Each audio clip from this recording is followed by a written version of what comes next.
السلام علیکم۔ وعلیکم السلام۔ سعد بھائی گھر پر ہیں؟ جی گھر پر ہی ہیں، آپ اندر جا کر مل لیں۔ جی میں جاتا ہوں۔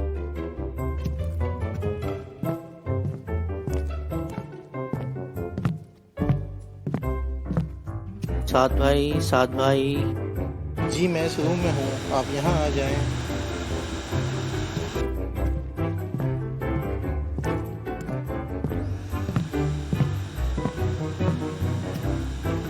السلام علیکم سعد بھائی، کیا کر رہے ہیں آپ؟ وعلیکم السلام حمزہ بھائی، امی سو رہی ہیں تو میں امی کی مدد کے لیے کام کر رہا تھا۔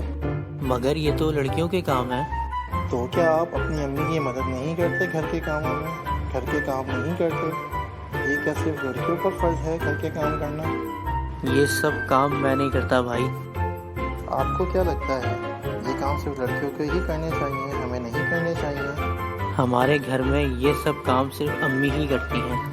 کیا آپ نے کبھی سوچا ہے کہ امی کو گھر کے کتنے سارے کام کرنے پڑتے ہیں؟ وہ تھک جاتی ہیں، ہمیں چاہیے کہ ہم اپنی امی کی مدد کریں اور انہیں بھی آرام کرنے کا موقع دیں۔ لیکن مجھے شرم آتی ہے یہ سب کام کرنے میں۔ اس میں شرم کی کیا بات ہے؟ ہمارے پیارے نبی صلی اللہ علیہ وآلہ وسلم اپنے گھر کے تمام کام خود کرنا پسند کیا کرتے تھے۔ جی صحیح کہہ رہے ہیں آپ، جزاک اللہ سعد بھائی۔ اب سے میں اپنے گھر کے کام خود کیا کروں گا، اپنی امی کے ہر کام میں مدد کیا کروں گا۔ شاباش دانیال بھائی، ہم سب کو بھی چاہیے کہ ہم اپنے گھر کے کام میں اپنے گھر والوں کی مدد کیا کریں اور ان کا ہاتھ بٹایا کریں۔